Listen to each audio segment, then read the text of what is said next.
Buenas tardes. A continuación vamos a dar comienzo de la segunda de las ponencias.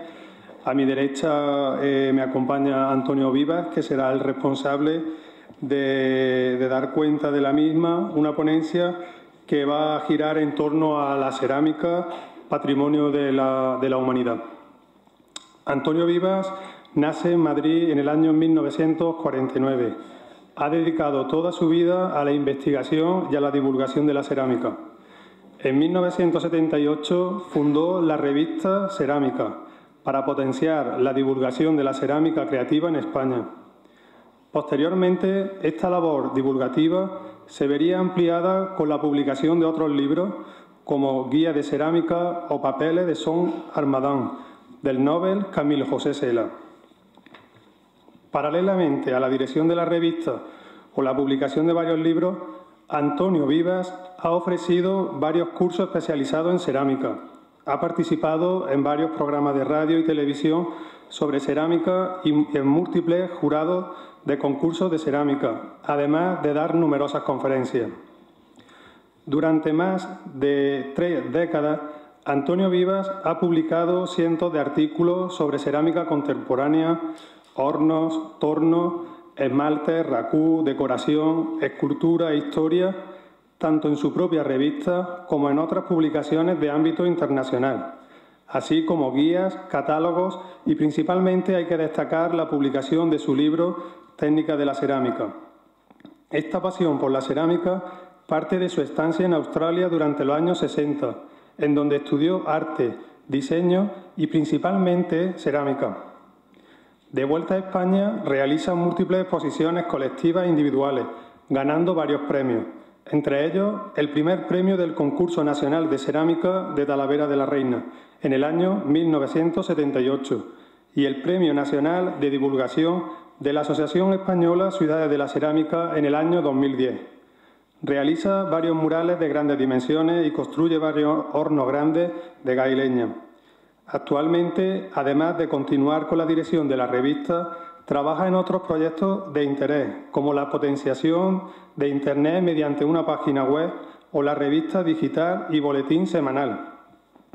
Es miembro del Consejo Rector de la Academia Internacional de Cerámica, que está asociada a la UNESCO y tiene su sede en Ginebra. Y como última distinción, quisiera resaltar que esta mañana mismo ha sido nombrado miembro de honor de la Asociación Española Ciudades de la Cerámica. Sin nada más, os dejo con Antonio Vivas. Muchas gracias. Gracias. Bueno, en realidad tengo un rincón allí en el despacho que se llama el Rincón de las Vanidades. Y ahora tengo que colocar todos estos trofeos y algún día hasta yo mismo me voy a creer que realmente estoy haciendo alguna cosa, ¿no? Es curioso porque se habla de la academia y sí, he sido está en Ginebra, pero bueno, nadie es perfecto. O sea, quiere decir que yo soy académico, soy muchas cosas, pero realmente al final lo que es importante es la esencia, ¿no? Yo, si realmente alguien ve que se aburre y se quiere salir de la sala, pues no tengo ningún problema. Lo que sí rogaría, por favor, que los que se salgan no despierten al que esté completamente dormido a su lado. En principio traía unas notas, pero las voy a romper porque me gusta hablar con el corazón. De todas formas, iré viendo ciertas cosas y ya luego, posteriormente, vamos a ir pasando una serie de imágenes que llevan su correspondiente pie de foto y luego, si tenéis alguna pregunta después, un poco en los ruegos y preguntas, si no me han echado de la Rambla para entonces. Bueno, realmente yo tengo 63 años y, bueno, siempre, toda mi vida he oído decir que el ser humano es un ser racional. Francamente, yo no he visto ninguna prueba de ello, pero al final uno dice, bueno, pues tenemos las artes, las ciencias, y dentro de las artes, lógicamente, la cerámica. Normalmente, cuando uno dice estas cosas, siempre hay alguien que eleva un poco la ceja, ¿no? Y dice, no, esos son cacharros, eso es artesanía, ¿cómo que arte, no? Bueno, normalmente, últimamente a esos díscolos críticos los estamos cociendo en un horno de cerámica que tenemos allí en el despacho. Bueno, puede ser quizás la pintura es sueño, la escultura es verdad y la pintura, siendo verdad, puede estar muy conectada con la cerámica, con la escultura. La escultura también, como veremos en las imágenes que van a ir pasando. Y básicamente la cerámica es fuego, ¿no? Siempre se habla de los 4 elementos, la tierra, el aire, el agua y el fuego. Yo añadiría uno que es la pasión. Y en este sentido, Picasso es el que decía que sin pasión no se puede hacer nada, ¿no? Y estoy completamente de acuerdo. Yo soy marxista, toda mi vida he sido marxista. Lógicamente, pues estoy hablando de Groucho Marx, el gran cómico americano de los hermanos Marx. Y Groucho siempre decía que la felicidad está en las pequeñas cosas, ¿no? Un pequeño yate, una pequeña mansión, una pequeña fortuna. Para un ceramista, lógicamente, pues sería un pequeño horno, un pequeño taller y, naturalmente, una pequeña fortuna. Parece ser que, y esto dicen que es una leyenda, pero a mí me parece una leyenda atractiva, que Groucho Marx había puesto en la tumba «Perdonen que no me levante», ¿no? No sé si es verdad o no, pero realmente a mí tampoco me importaría poner un epitafio de ese tipo o una tumba, ¿no? En este sentido, parafraseando a Groucho Marx, él diría, la cerámica, eso, que me traigan un niño de 11 años, eso lo entiende todo, cualquiera, ¿no? Pero realmente el tema es más complejo, ¿no? Quiere decir, el gran poeta americano Walt Whitman hablaba de que una brizna de hierba es igual al saber de las estrellas. A veces las cosas sencillas son difíciles de entender. Cuando yo a veces hablo con la gente que ha visto Las Meninas, y me acuerdo de Natacha Seseña, y cuando se le está ofreciendo a la infanta un búcaro, y esos búcaros en esa época se comían, la bucarofagia, y curiosamente era porque, igual que los japoneses y algunas clases pudientes chinas, no quieren parecerse a un campesino o a una campesina. Esto se lo debemos a Natacha Seseña. ¿Esto qué quiere decir? Que siempre hay un misterio dentro de un enigma, dentro de algo que nosotros tratamos de descubrir. Básicamente lo que es esto es que es un problema cultural. Entonces la cerámica no es bien entendida, igual que no es bien entendida el arte. Es más, yo os reto a todos vosotros a ir a un supermercado y a la salida del supermercado preguntarle a alguien ¿qué te recuerda Frangélico? Y el 9 de 10 o 10 de 10 te van a decir que es una bebida. Nadie se va a acordar del pintor renacentista. Al mismo tiempo, si le preguntas que qué es un Stradivarius, no se van a acordar de Antonio Stradivari, sus violas, sus violines y sus violonchelos. Se van a acordar de la marca de moda Stradivarius de Zara.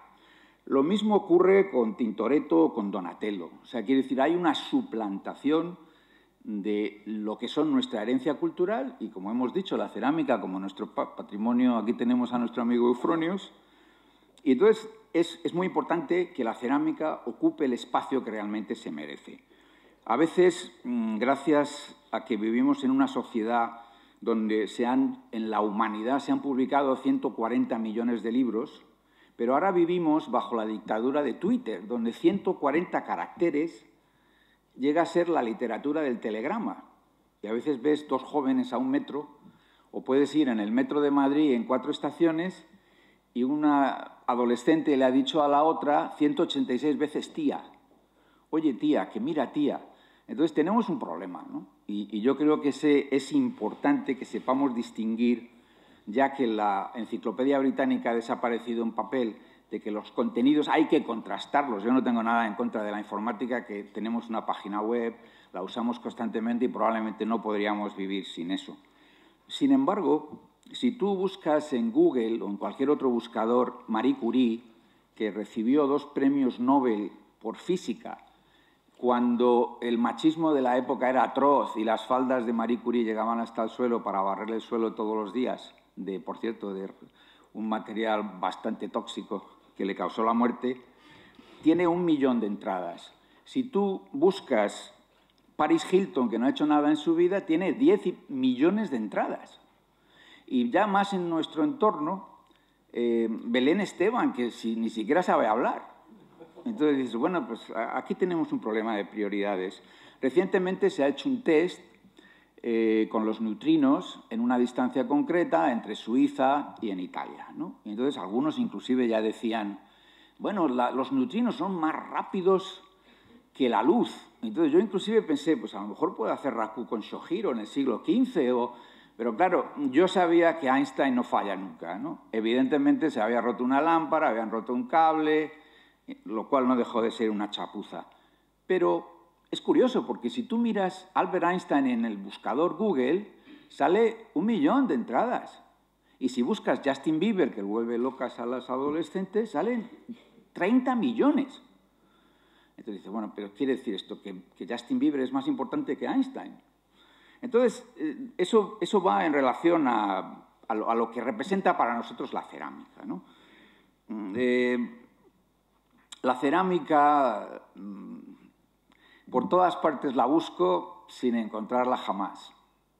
Y por todas partes la encuentro solo por irla a buscar. Está ahí. Necesitamos vivir la cerámica como algo propio, porque forma parte de nuestra herencia y forma parte de nuestro patrimonio cultural. La discriminación, bueno, a mí, pues estábamos hablando de el tema de cuadernos de Son Armadans, a mí me dio permiso Cela, llenamos un camión lleno de revistas, juré que lo iba a regalar y cuando llegamos a Correos, pues pararon el camión y un funcionario que ese día no había tenido un buen día me dijo que tenía que devolver las miles de revistas, ¿no? Bueno, pues quiere decir, tuvimos que llevarlos a la imprenta, agraparlos. Estas cosas las cuento porque somos amigos, ¿no? Normalmente esas cosas no las publico, ¿no? Entonces, ¿eso qué quiere decir? Que hay una enorme presión, pues cuando uno de esos murales que se habla nunca me pagaron o me echaron de paracuellos de Jarama y había una línea de señoras con bata guateada que decía «canalla, que vas a quemar el pueblo» y los maridos detrás para romperme las piernas, claro. Entonces, al final, ¿cuál es la reacción de la sociedad en base a un músico, un poeta, un artista o un ceramista? Y lo digo en ese orden, ceramista, artista. Jorge Luis Borges, por ejemplo, pues era ayudante de bibliotecario en Argentina y, bueno, curiosamente era muy feliz entre libros, pero en un buen día no salía con los piqueteros y no salía con hacer manifestaciones y entonces le llevaron trasladado a provincias de inspector de aves de corral en un sitio municipal. Bueno, cuentan que las gallinas no aprendieron a leer, no conocían a Borges, y el pobre Borges, que estaba enterrado en Suiza, ahora querían convencer a la viuda para hacerle una especie de mausoleo horroroso, y entonces a veces piensa uno que la sociedad no trata bien a sus artistas, ¿no? En este sentido, hay toda una tradición, empezando, por ejemplo, en la Santa Justa y Santa Rufina, ¿no? Que ya fueron discriminados en la época cristiana, anterior al advenimiento del cristianismo en el Imperio Romano, la expulsión de los judíos, la expulsión, la guerra al final, los moriscos, ¿no? Cuando ves una torre mudéjar en Utebo, en Aragón, y ves esa maravilla, pues piensas que la idea, las técnicas, el dominio que tenían sobre las cosas, todo eso, pues hemos sido tan estúpidos, porque yo soy de la opinión que hay dos cosas infinitas, el universo y la estupidez humana. Entonces, constantemente hemos estado perdiendo nuestro patrimonio para conseguir seguir las ocurrencias de mucha gente. Además, Lucy Rhee, que hemos estado hablando antes de ella, pues un día vio cómo aparecía su ayudante y previa a la invasión de los nazis en Austria, ¿no? Entonces, grandes artistas como Hans Kopper, que veremos luego una imagen, y Lucy Rhee salvaron la vida, no acabaron hechos cenizas en Auschwitz porque huyeron a Inglaterra, ¿no? Curiosamente, Eva Zeisel, que ha muerto recientemente, que era una diseñadora, hizo un viaje a la Unión Soviética y diseñó todo tipo de cerámica.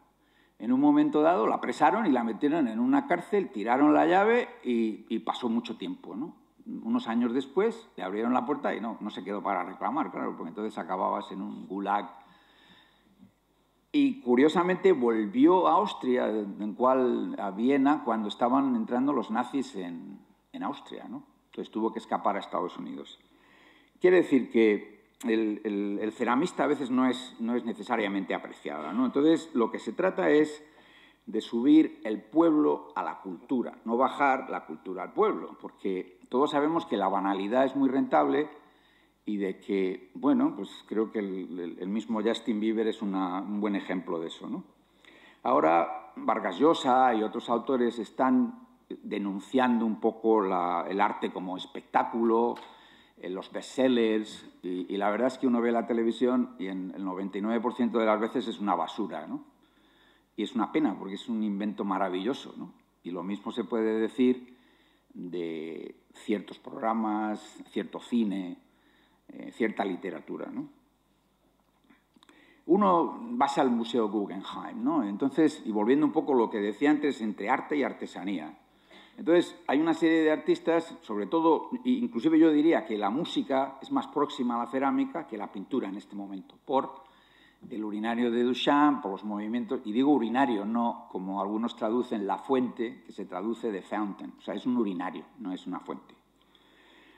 Y entonces tú vas a ver a los artistas como Damien Hirst, que hace una calavera llena de diamantes, o consigue un tanque de formol con un tiburón, ¿no? Y entonces, pues a veces, y que estábamos hablando antes de las meninas de Velázquez, cuando el cedazo de la historia acabe con todo esto, pues yo no estoy muy seguro. Yo creo que el arte tiene que progresar, el arte tiene que encontrar sus vanguardias, sus momentos, todo eso es necesario, pero no todo eso va a sobrevivir. Quiere decir que uno va al Guggenheim y ves la escultura, el puppy en inglés, y sí, es bonito, ¿no? Es unas flores, un perrito, pero es una obra de arte. O sea, ese es el tema. Y si es una obra de arte, quiere decir que John Cage, que estaba en el movimiento de Black Mountain College, que era un sitio donde iba Volkus, que saldrá luego por ahí, y ahí estaba MC Richards, toda la vanguardia, Marcy Cunningham, o sea, la gente importante, ¿no? de todos los pintores abstractos, inclusive Vicente, el español que vivió en Estados Unidos, que ahora el pobrecillo le han cerrado el museo. Y entonces la idea es incorporar todo esto. Entonces, lo que se ha dicho anteriormente es que los museos de arte moderno, como el Reina Sofía, o como el MACBA, o como el IBAM, pues yo se lo he planteado muchas veces a los directores, ¿no? Entonces, que realmente tenemos un movimiento muy importante de cerámica y no hay ninguna explicación por la cual no se pueda hacer o se pueda tratar la cerámica como un arte actual, que es lo que es. Todo esto se ha discutido siempre, ¿no? Desde... Sí, efectivamente. Sí, esto es curioso porque siempre que se hace una charla siempre hay alguien que dice aterrado, alguien sabe lo que ocurre con la informática, pero no importa, estas neuronas todavía funcionan.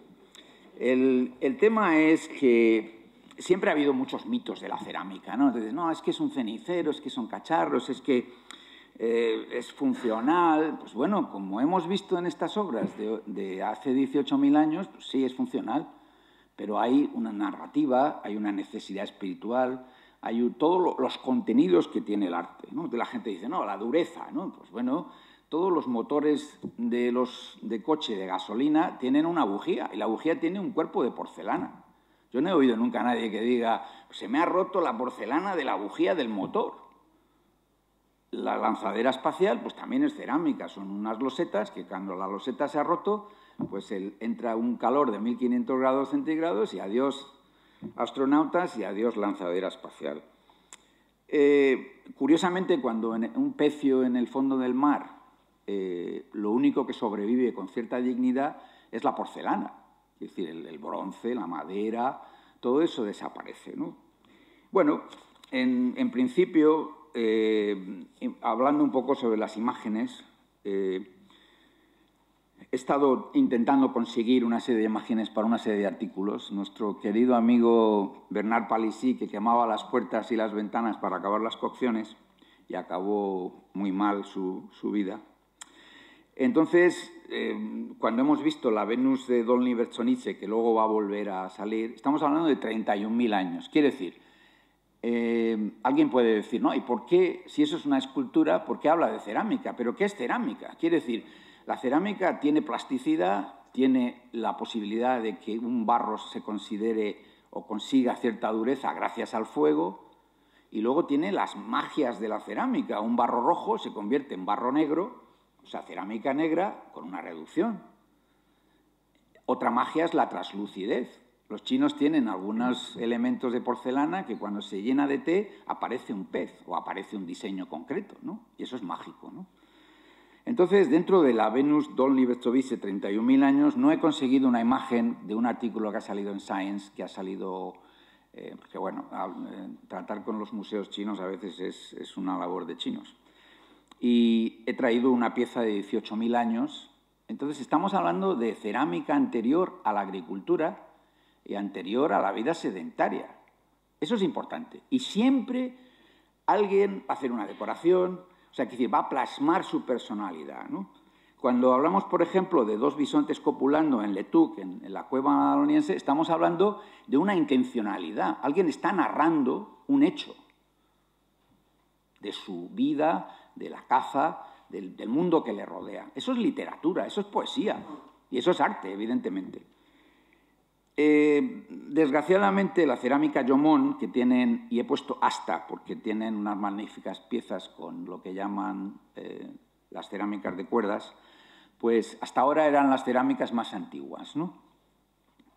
Luego, pues el tema del que podemos hablar, ¿no? Por ejemplo, el león de Mesopotamia. También yo, si buscáis información, vería las puertas de Istar, que están en Berlín.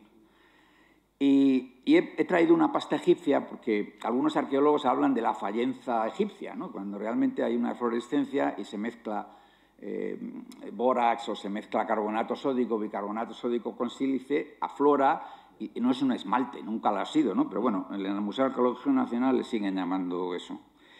Y un poco volviendo sobre lo que decía antes, cuando hemos visto una exposición de eufronios, pues quiere decir, toda esa narrativa, ¿por qué? Porque cuando usamos el lenguaje y decimos, se ha abierto la caja de Pandora, que por cierto era de cerámica, Hércules, Ulises yendo a Ítaca, toda la literatura, la filosofía, el concepto está reflejado en la cerámica griega, ¿no? En Eufronios, en Pios, Exequias y otros grandes artistas. Había ceramistas, o si queremos alfareros, y había pintores. Y en ambos casos eran las dos cosas y ahí había un flujo de información. Luego, a veces uno piensa, cuando ves la obra de Antony Gormley o algunas instalaciones, para instalación, los guerreros de terracota de la tumba del emperador Qing. 8.000 guerreros, cada uno con una expresión y una cara diferente. Se acaban de descubrir hace poco unos 200 más que tienen toda la policromía, porque yo no sé qué le pasó al pobrecillo que desenterró un guerrero de terracota y se le peló los colores, seguro que acabó fusilado. Entonces, el tema está en que la cerámica tiene aspectos de escultura, de pintura, de modelado, de expresión, funcional o no. Evidentemente, por ejemplo, un cenicero pues, tiene posibilidades de diseño, pero quizás es excesivamente funcional para lo que es. Sin embargo, hay culturas como los Anasazi, que los arqueólogos encontraban muchísimos cuencos con perforado un orificio. Nadie sabía por qué, hasta que preguntaron a uno de los chamanes y les dijo, sí, rompemos un espacio para que se escape el gran espíritu. Entonces, en todo nuestro ADN hay una espiritualidad, hay una narración, y en la Venus de Dolny-Vestovitze hay ya un señor que tenía un horno, tenía miles de piezas, que era chamán y era ceramista, y esa es nuestra herencia, ¿no? Y eso es algo que tenemos que defender.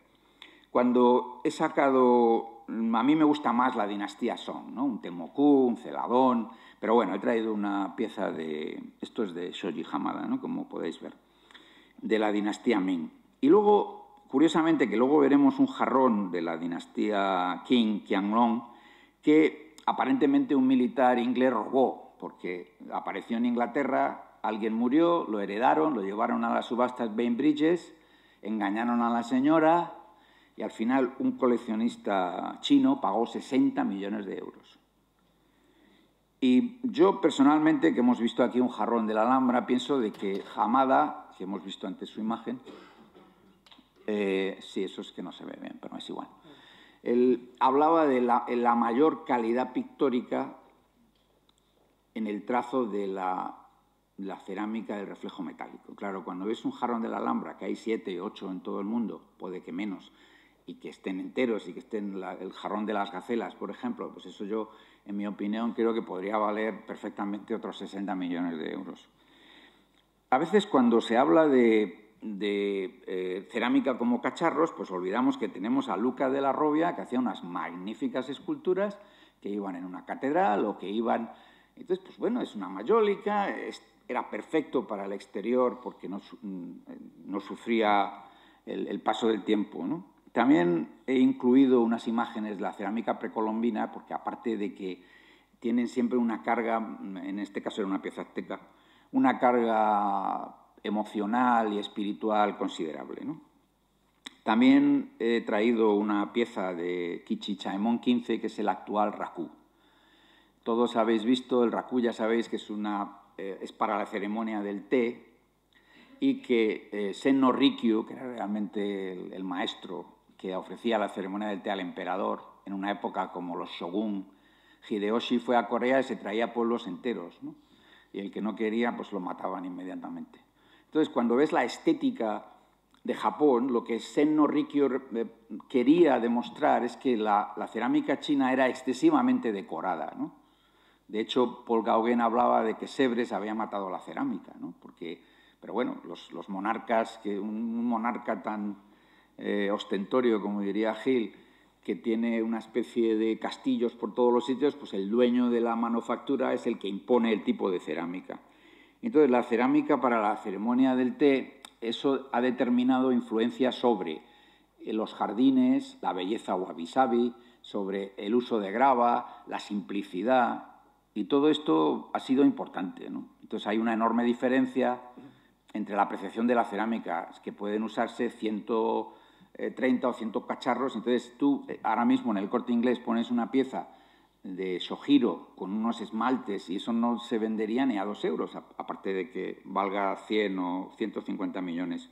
Dentro de la loza, pues he traído cosas como Iznik, que actualmente leí el otro día que valen 1 millón de euros porque los ricos de Turquía están comprando.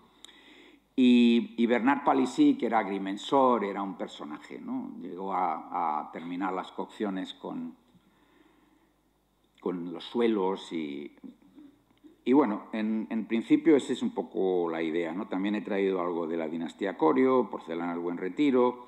He querido añadir un caballo de terracota de la India, ¿no? Entonces se ve una persona y un tamaño considerable, ¿no? Es un tema, la espiritualidad está muy presente en toda la cerámica de la India, ¿no?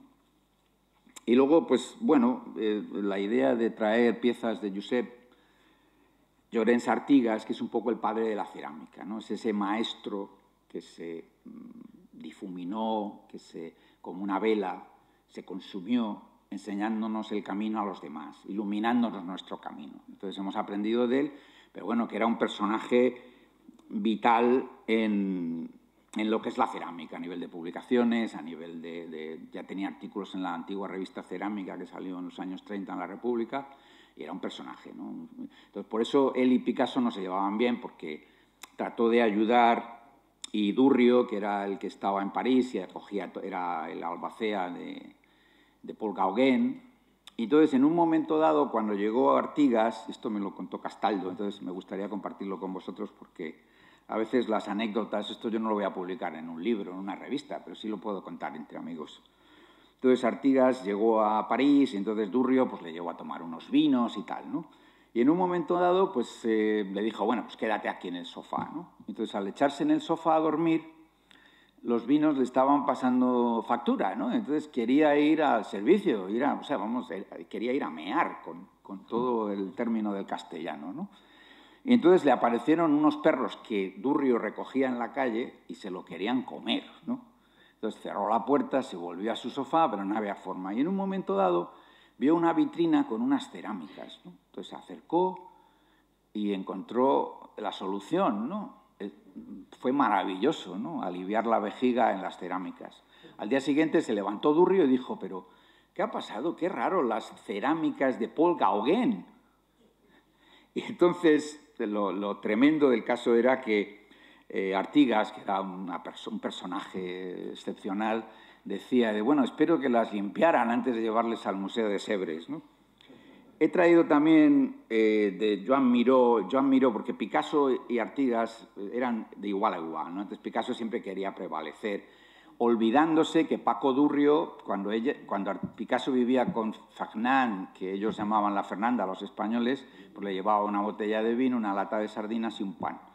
Y en un momento dado, Miró y Artigas estaban paseando por las Ramblas. Y como hemos estado diciendo antes, pues era Artigas, su hijo, se ha casado con una eminente persona de la sociedad japonesa, y Shoji Hamada fue su padrino, ¿no? Que a mí también, hasta yo me casaría si me ponen a Hamada de padrino. Y entonces, en un momento dado, iban por las Ramblas y le habían enviado un alumno esa idea del concepto, ¿no? Como Senno Rikyu, que le hace a su alumno barrer todo el jardín, y el alumno dice, maestro, ¿está ya acabado? Y dice, no, da un golpe a la rama y caen unas hojas. Entonces, ahora está perfecto. Esa es la idea del concepto japonés, en cierto modo, entre el alumno y el profesor. En un momento dado, iban por la Rambla y el alumno japonés daba saltos y se movía, izquierda, derecha, adelante, atrás. Y Artigas harto se volvió y dijo, pero estate quieto, coño, ¿qué estás haciendo? Y entonces, muy respetuosamente, el alumno japonés le dice, maestro, el alumno nunca puede pisar la sombra del maestro. Ese es el concepto. Tú ahora vas a una escuela de cerámica y le dices lo mismo a un alumno de la escuela. El tema está en que Picasso, a veces se dice, ¿no? Sí, bueno, la cerámica es artesanía, esos cacharros, no sé qué, eso no vale nada y tal. Inclusive hay gente que parece que lo dice con asco, ¿no? Yo llevo siempre una bolsa de papel de estar de devolver de los aviones para que devuelvan y tal, ¿no?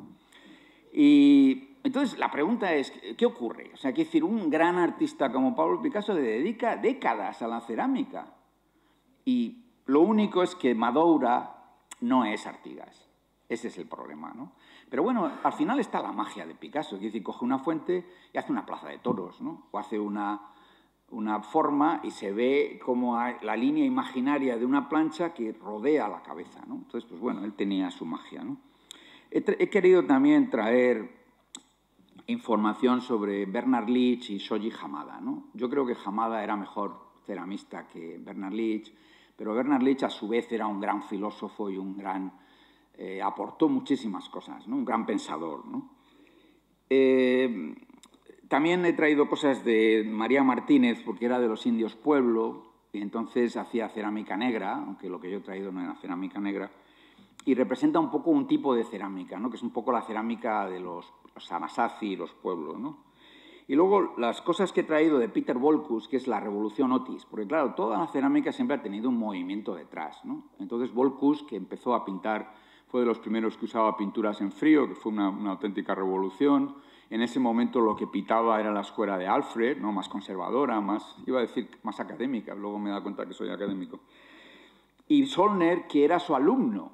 Y entonces, curiosamente, ahora todo el mundo ha visto una versión del raku con una fuerte reducción. Entonces te lo describen y te dicen, sí, el raku se hacen con hojas, con serrín, con periódicos, y se hace una reducción y sale unas iridiscencias y tal. Sí, pero Shohiro no hacía eso, ni Kichichaemon tampoco. Eso fue una aportación americana, entre comillas, de Paul Solner, que al leer el libro de Bernard Leach, que fue el que introdujo, porque hizo raku en 1917, creo recordar, y en ese año pues se le cayó la pieza, cayó sobre unas hierbas, unas hojas, y él vio ahí posibilidades, ¿no? Y esa es la versión del raku, no verdadera, pero que se ha impuesto, ¿no? Y bueno, Hans Koppe, que hablaba antes de él, y yo creo que ha sido también la mezcla de piezas de torno, como Rotterdam. El torno no tiene limitaciones, ¿no? A veces se dice, no, es que es muy limitado, ¿no? Pues no, o sea, las limitaciones las tiene el artista, no el material, ¿no? Y ensamblaba piezas de torno. Desgraciadamente, pues se murió porque fue prisionero de guerra, vino de Alemania.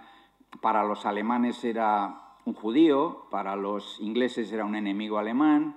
Le llevaron como prisionero de guerra a Canadá y los que controlaban la comida eran los alemanes, con lo cual pues enfermó y fue terrible. Y he querido también traer algunas cosas de artistas que han trabajado en cerámica, volviendo sobre la idea que aplicaba antes de que es curioso que los grandes artistas como Miquel Barceló, como Miró, como Chillida o como Tapies, pues entre otros muchos, Fontana, Antoni Caro, Anish Kapoor, o sea, no quiero aburriros porque lo de la broma aquella de dormirse se haría realidad, ¿no?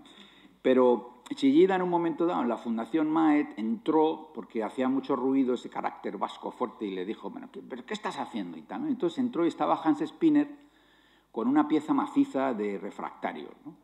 Y entonces le dijo, no, a mí me ha dicho Artigas que no se puede hacer una pieza maciza. Y entonces Spinner le dijo, bueno, si mezclas un 60% de chamota, se puede hacer. Entonces, como a él le interesaban las lurras... Es curioso porque yo vi la exposición que le preparó a Tapies y en todo el catálogo la palabra cerámica no se usó jamás. Pero bueno, allá ellos. Y él fue el que introdujo a Tapies, entre otros, porque Hans Spinner ha hecho cerámica para mucha gente.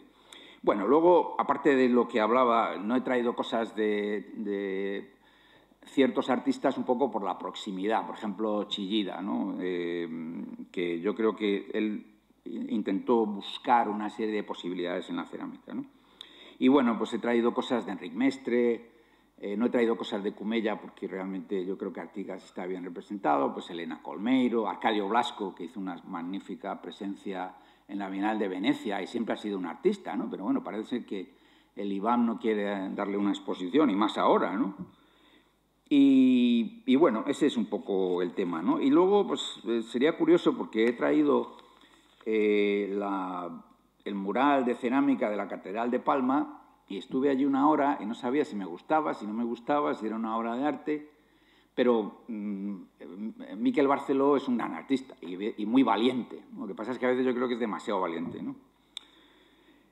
Bueno, en principio, luego la cerámica entra en otras disciplinas, ¿no? La arquitectura, en Chicago, en París, hay casas que se hacen de cerámica, los recubrimientos, el diseño, las mezquitas que hay en el norte de África, los diseños de gente como Ettore Sostas, ¿no? O sea, quiere decir que tiene toda una posibilidad de expresión, ya sea el diseño, en arquitectura, en ciencia, si compras un cuchillo o tienes unos dientes de porcelana. O sea, quiere decir, la cerámica tiene unas posibilidades infinitas, ¿no?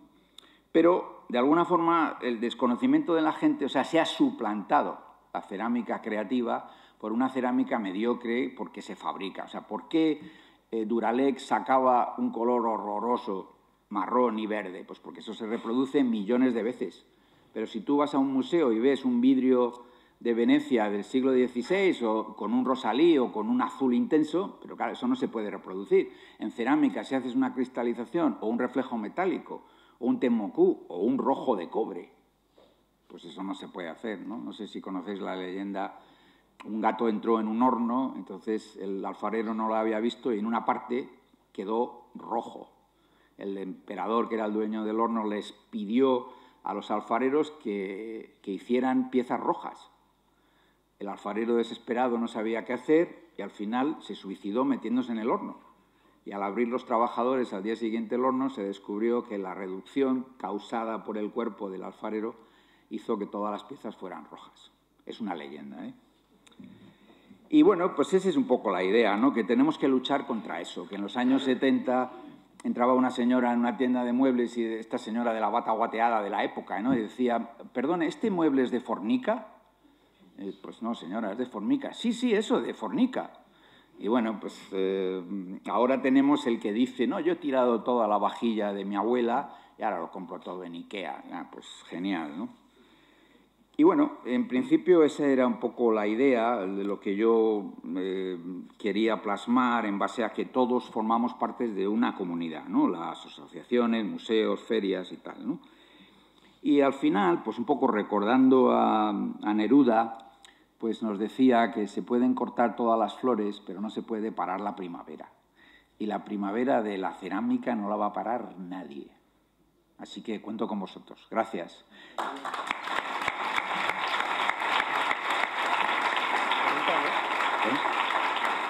Sí. A ver si hay alguna pregunta, ¿no? Bueno, pues Agradecer las palabras de Antonio Vivas y creo que es turno, si alguien tiene alguna pregunta, pues entrar un poco en debate. ¿Alguna pregunta? Hoy es que tenía que haber contratado a un gancho que siempre contrato para que haga la primera pregunta y rompa el hielo, pero vamos. Pues se han quedado muchas cosas en el tintero, ¿no? ¿Cuál va a ser el futuro de la cerámica? Si la cerámica es una expresión, ¿qué está pasando con las escuelas? ¿Qué ocurre con cuál es la diferencia entre un alfarero y un ceramista, que hemos estado hablando aquí? La cultura. Yo creo que la cerámica del siglo XXI se va a luchar en Oriente, ¿no?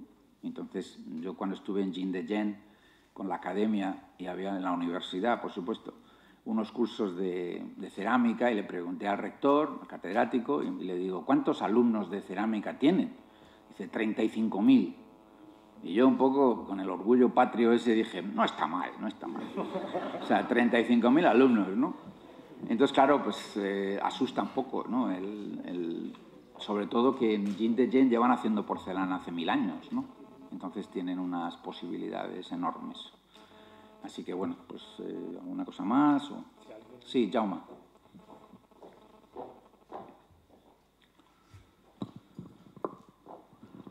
Donde se pueda ver la confrontación del futuro pueda ser, por ejemplo, en países como China, ¿no? Sí. Que tienes Corea, que tiene un aprecio increíble por la cerámica y la cultiva y tal, y sin embargo pues vas al distrito 798 de Pekín, y la cerámica es como en Occidente, ¿no? Sí. Casi que no está. ¿Qué va a pasar ahí? Porque quiere decir que van a seguir esa tendencia de sobrevalorar determinadas técnicas expresivas o determinados conceptos sobre, en fin, esa falta de aprecio. ¿Van a romper con su dinámica tradicional o no? Quizá la duda está ahí, ¿no? Bueno, curiosamente, cuando ves la obra de Bai Ming o Lu Bin, otros ceramistas actuales, ves que han quemado etapas muy rápido. O sea, lo que Occidente ha tardado 60 o 70 años, ellos lo han hecho en muy poco tiempo, ¿no? Tienen una revista de cerámica magnífica, bueno, en hecho tienen 2, tienen unas universidades impresionantes, tienen una cultura milenaria, o sea, quiere decir que la porcelana en Europa valía más que el oro en ciertos periodos históricos, ¿no? Y entonces, esa diferencia que hay, por ejemplo, en Japón, entre el movimiento Mingei, más hacia la historia de la cerámica, ¿no? Con Hamada, Tomimoto, y luego otros movimientos que eran un poco influenciados posiblemente por Suzuki o por Noguchi, ¿no? que tienen una expresión más escultórica, ¿no? Entre comillas, ¿no? Pero vamos, había un autor que se llamaba Eric von Daniken, que había unas figuras Haniwa de Japón y decía que eran extraterrestres. Aquel personaje era increíble, ¿no? Porque salía una figura con unos ojos así. Entonces yo creo que China va muy bien enfocada, ¿no? O sea, quiere decir, tienen poderío, tienen nivel de vida, tienen mucha gente con mucho talento, y en Japón pues es el reino de los ceramistas. Quiere decir, es un país maravilloso para la cerámica, ¿no? Donde hay tesoros nacionales vivientes como Hamada, por ejemplo, donde hay un respeto enorme por la cerámica, donde la gente conoce la cerámica, sabe lo que es la cerámica. Y en Corea, pues también hay artistas contemporáneos. En la reunión que tuvimos de la academia en Corea, pues era todo impresionante, ¿no?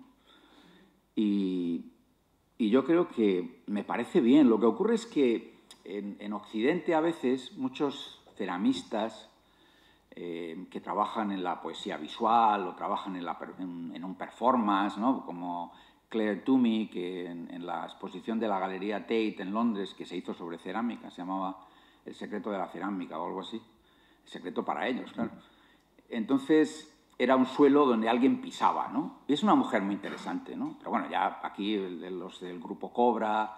O sea, quiere decir que hay una orientación a los ceramistas a meterse en el movimiento de arte contemporáneo, ¿no? Con mucha fuerza, ¿no? Lo cual está bien, pero no todo el mundo que consigue penetrar en la creatividad del arte actual, pues yo creo que eso no va a perdurar, ¿no? Y yo creo que que Corea, China y Japón están siguiendo un camino más consolidado, más importante. Pero el movimiento que hay en Japón, si le quitas lo que está ocurriendo en Estados Unidos o en Europa o en otros países, pues no lo puedes entender, ¿no? Pero ese flujo siempre ha existido. Quiero decir, los romanos vendían plomo a los chinos, el azul cobalto venía de Afganistán, y los chinos se han hinchado a vender porcelana en Europa. Entonces, los flujos de ideas, de conceptos, pues no sé, como la Talavera de Puebla en México, ¿no? Que tenía ciertas influencias de la cerámica china que pasaba por allí, ¿no? Así que creo que sí, que de todas formas yo creo que va a ser bueno para la cerámica, ¿no? O sea, que va a haber un movimiento universal de la cerámica y la cerámica pues se va a incorporar a los movimientos de arte, ¿no? Aparte que el urinario es de cerámica, como ya sabéis. Inshallah. ¿Alguna cosita más? ¿No? Ahí, por ahí.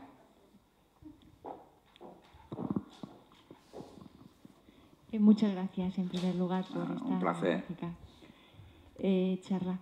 En alguna ocasión ya le he comentado, alfarero, ceramista, diferencia, pero ¿no cree también que el propio profesional se encasilla en esa diferencia y hace también confundirnos a los que no somos, no somos muy dulces en la materia? O sea, nosotros no conocemos mucho, sobre todo pues el que ahora mismo a mí me toca estar en una representación política y claro, a veces eso surge esa duda y cómo te posicionas, pero es que ellos mismos a veces parece como que se posicionan. ¿No sería bueno que todos estuviésemos a una y se desterrase ese mito de alfarería o cerámica?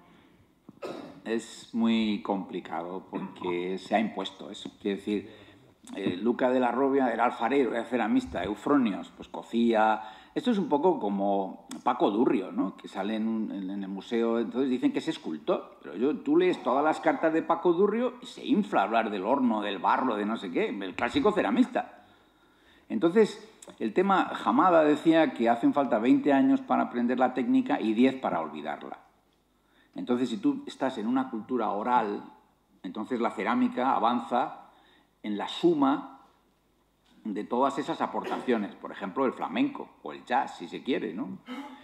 Pero, y dentro de eso hay alfareros o ceramistas como Pedro Mercedes, que son grandes artistas, por solo mencionar uno.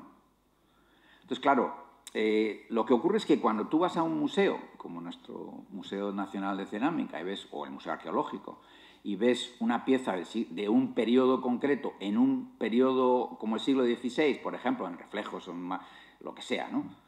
Y luego ves, pues no sé, es como si vas a Grecia y ves la pieza de Eufronios y lo comparas con lo que hacen ahora para los turistas. Pues es horroroso. Entonces, claro, la idea sería de que todo alfarero debe de tener una inquietud, debe ser consciente de sus limitaciones, porque todos somos conscientes de nuestras limitaciones, los ceramistas también, como es natural, pero yo no encuentro ese flujo de... Pues entonces se ha impuesto un poco esa idea de el alfarero es el que esmalta poco o esmalta, está más inmerso en la producción, lo cual no es cierto, ¿no? Y el ceramista es un poco, se le ha dado ese matiz de urbano, ¿no? Que ha ido a la escuela de cerámica. Y luego pues hay gente como Roque Martínez o Íñigo Dueñas o mucha gente, ¿no? Que, no sé, que son cuarta, quinta, Gregorio Peño, por ejemplo, que son cuarta o quinta generación. O sea, tienen el ADN que se les sale ya de alfarería, ¿no? Pero bueno, lo que hacen en algunos casos, como el caso de Gregorio Peño, que ha ganado un premio ahora en Balaurís, pues es una cerámica con aportación individual, ¿no? Entonces yo no diría que una cosa es superior a la otra, son cosas diferentes. Es un poco el viejo dilema entre el intérprete y el compositor. Entonces hay compositores que son intérpretes y al revés. Espero haber contestado o no. ¿Sí? Vale. Bueno, ¿qué? No, pregunto, no sé. Ya hay una preguntilla ahí, sí. No, es que me ha dado un poco la idea, Antonio, con el tema de cerámica para turistas.